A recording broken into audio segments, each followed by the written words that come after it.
everybody, it's Joe Parr, founder of the Ladies Working Dog Group. Are you feeling stuck with your gun dog training? Trust me, you're not alone, and that's exactly why you need to be here. Every week, we're bringing you the best tips and hacks to make training your gun dog easy peasy. We'll keep it straightforward, no fuss, just actionable guidance that you can put straight to use. So let's get started.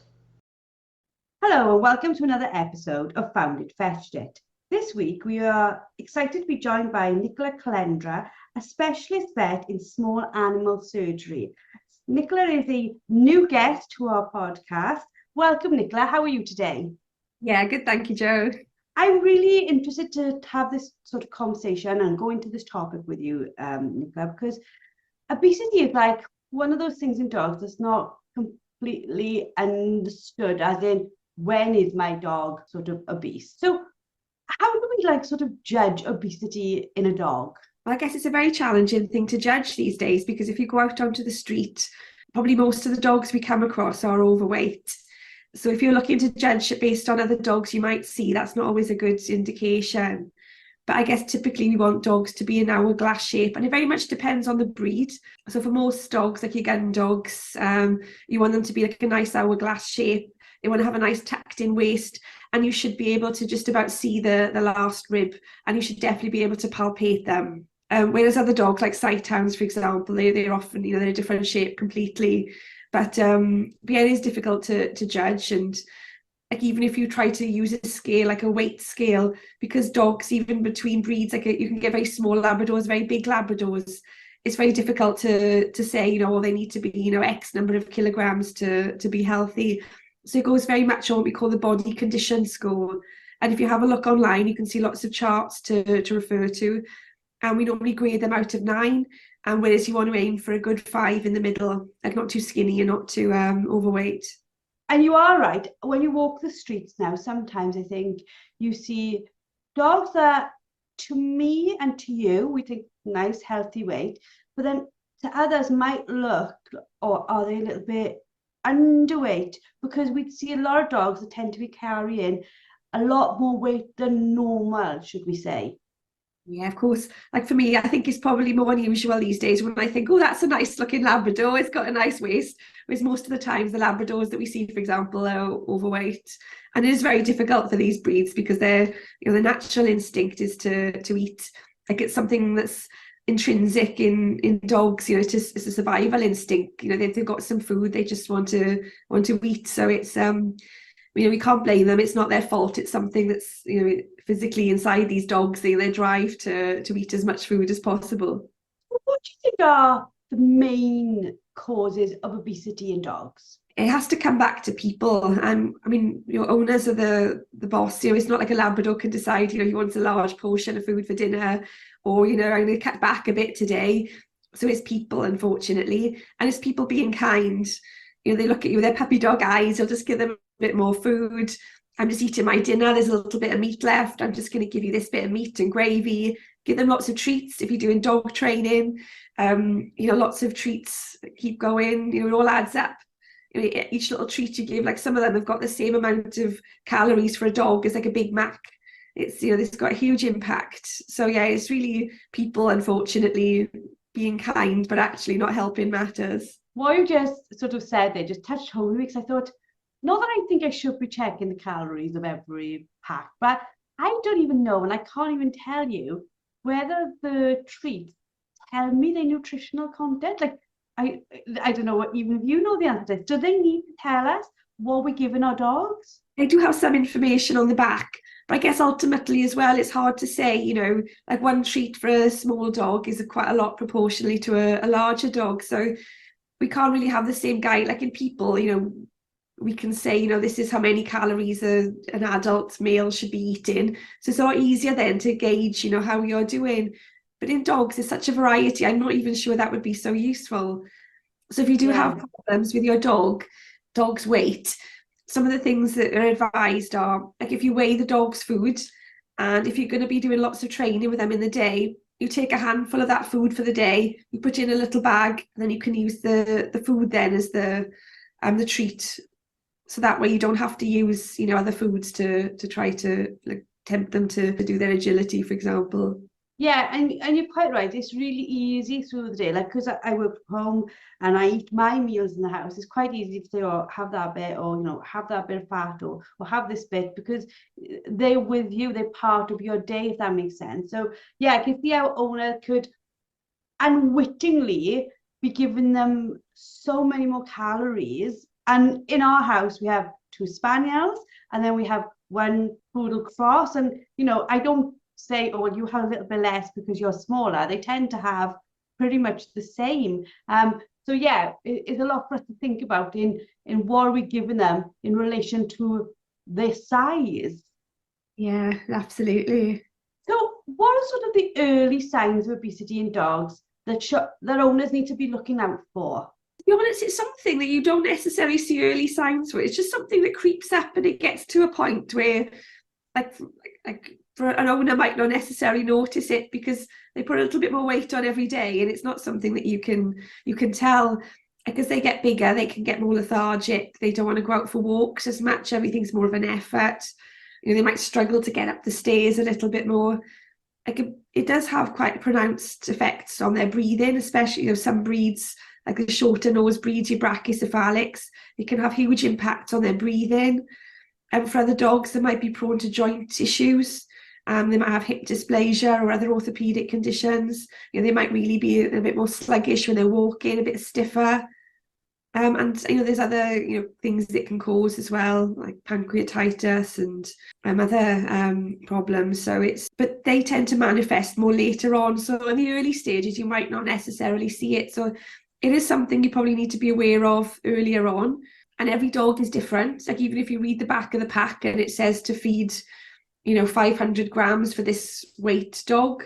For some dogs, that'll still be too much for them. So you do have to be quite dynamic in your feeding, and you have to just keep an eye on them. And if it looks like they are putting on weight, you can cut back, you can weigh it a little bit less. So an easy thing to do is if you get like a pot, like an old like soup pot, like a little plastic one, you can weigh it out when you start and then just draw a little line on it so you don't have to weigh it out every day.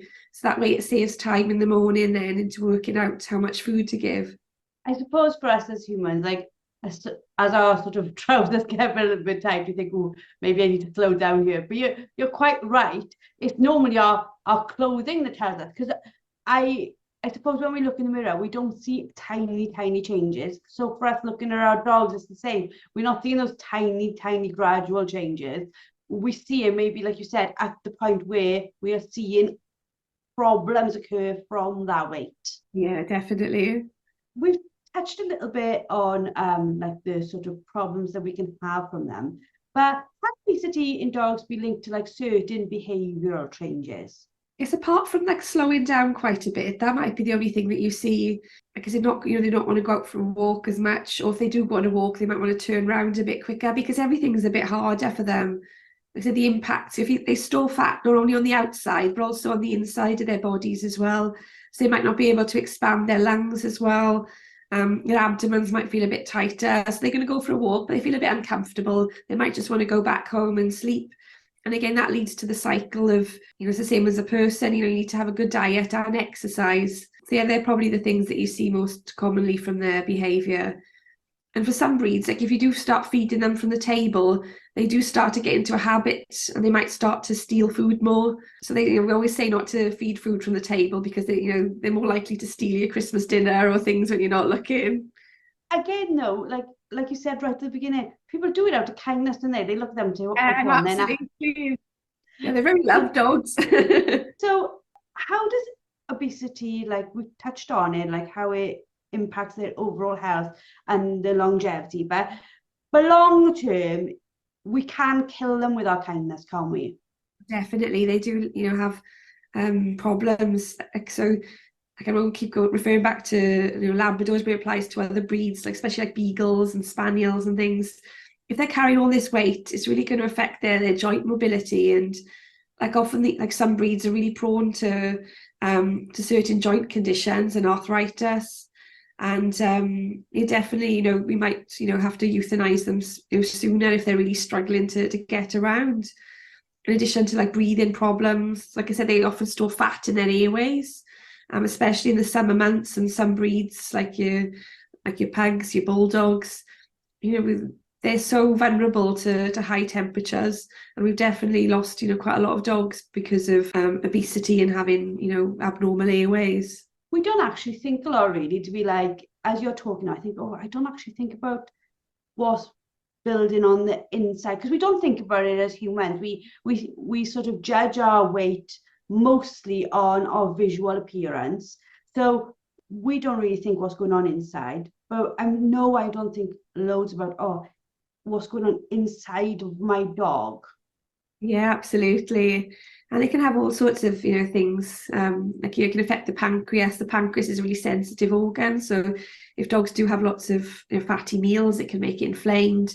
And also, like in the abdomen, when we'll do surgery on dogs' abdomens, it can be absolutely ram-packed with fat sometimes. And I guess the reality is we don't know how much it does impact them, and maybe in the future, we're inventing, more and more diseases all the time. Like things are becoming more apparent. So there's definitely lots of health implications. Like if with people, obviously there's the problems with diabetes and insulin resistance, and in dogs now we are starting to find the same links. If you think about it, like it's quite fascinating when you're saying like about even like surgeries.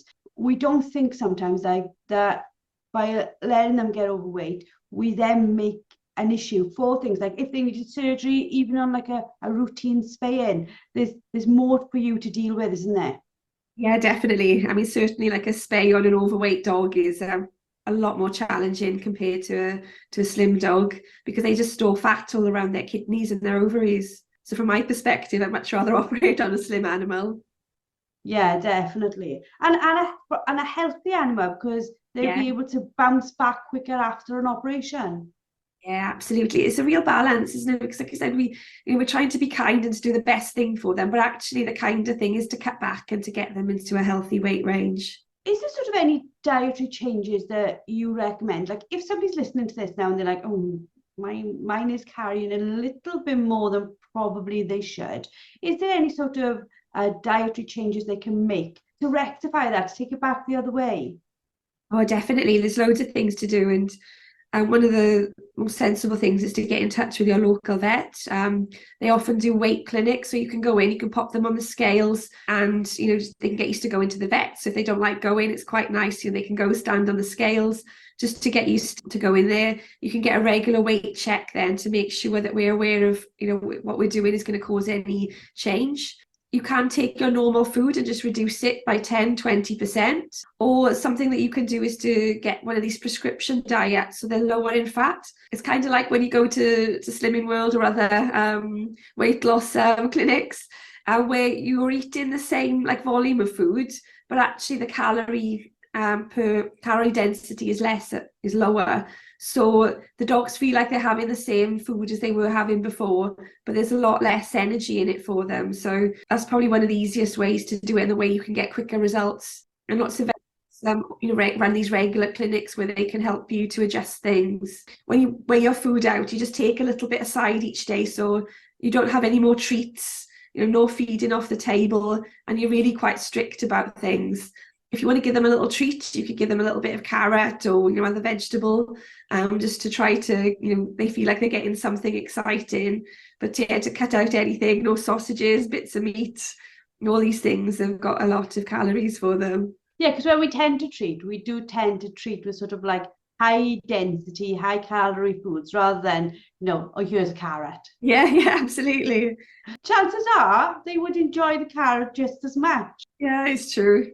And I suppose for them as well, when you're adding vegetables to their diet, there's obviously the good implications from that as well, isn't it? Yeah, absolutely. They've got vitamins, minerals in this, adds diversity to their diet. They're definitely helpful for them. For all we know, they think carrots the way we think chocolate is. So maybe they'd be like, Yeah. I think it's more the thrill of the chase, getting some human food.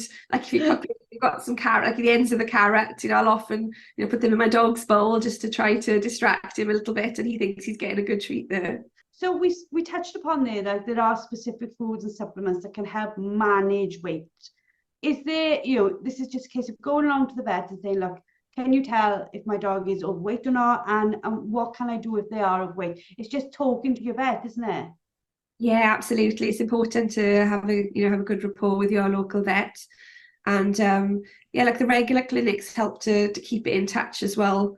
Because if you can go regularly, it just helps to cement things. Because sometimes you think you're doing really well, and then you might go to your vet, chat to the nurse, and you think, oh gosh, I've been feeding this, thinking this was a good thing, but actually, this isn't helping matters. So they can help you to tweak things. Maybe you need to reduce the food volume further. And maybe you can start exercising if they're healthy and they've got no other problems. Is there sort of any sort of exercise regime that you would recommend for like an overweight dog? Because we touched upon the fact that their joints can be under pressure. Is there a way we can just maybe put some more exercise in for them? And again, it depends very much on your dog. If they do have joint issues, you don't want to do too much strenuous exercises. So lots of the throwing balls, if they've got joint issues, that's not always the best thing for them. So like slow, walks and walks on the lead, they're probably quite beneficial just to go for longer. And if they are really overweight and they're not used to it, like smaller, more frequent walks might be better. It's always difficult to try to fit in all this into people's lives, because obviously people have busy lives. And but yeah, lots of regular exercise. If they're healthy and they've got no other issues, take the ball in the garden and throw it. That's something that can really help to move them around more. Yeah, because like for a lot of our ladies, when we train, we maybe go to somewhere a bit wider to do a little bit more work. But even in the garden, like back and forth, they can track up quite a lot of sort of mileage or quite a lot of exercise just going back and forth, can't they? Yeah, absolutely. Yeah. It's like if I'm struggling to take my dog out for a bit, I need to burn off all the energy. We'll just go in the garden and throw his toys around for a bit, and really gets him out of breath. Okay, and so what are sort of the best practices for preventing obesity in gun dogs, like from an early age when they come into us, and as pups, they're obviously needing to eat more. And how can we stop that becoming like a permanent lifestyle habit? I guess it's just knowing what food you're giving and how much they need. And obviously, when they're growing, they've got lots of demands for calcium and other chemicals that are really important for their bones to grow. So it's important not to restrict them too much, and especially when they're puppies and they've got lots of puppy fat. That's quite normal. But when they get older, once they reach about 6 months or so, that's when I think you need to start getting them into a good regime. Like a 6 months is when you start to change them from multiple meals a day to just two meals. So that's when you need to start thinking about, how are things progressing. So just to start early, to feed a good quality food, something that's got, the right balance of vitamins and minerals in, and to make sure that they're getting everything they need. I probably wouldn't cut back when they're puppies.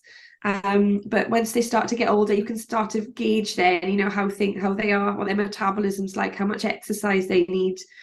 Like it's a bit of a vague answer, but I guess every dog is so different. It's hard to give one rule fits all. And I think it's like if we go back to where we started the podcast, like you said, for you, you mentioned it's lovely to see a dog in the right shape. I take my spaniel to my local vet, and he says, oh, it's lovely to see muscle, and it's nice to see them looking well. And I suppose for those who haven't got an overweight dog, you're doing a good job, aren't you? You don't let people say, oh, they should be heavier. Yeah, everybody's got a strong opinion, I think it's fair to say, but what's right for your dog, and if you've got a dog that's a healthy weight, you need to celebrate it. Fantastic. Well, thank you so much for talking to us about this topic, because I know that it's really helpful for people, especially in the lead up to Christmas now, when there's probably more sausage and turkey laying around the house than normal. It is very easy to use the dog as the food disposal, isn't it? So for people, it's just be mindful that we don't want them coming out in January carrying more weight than they need to.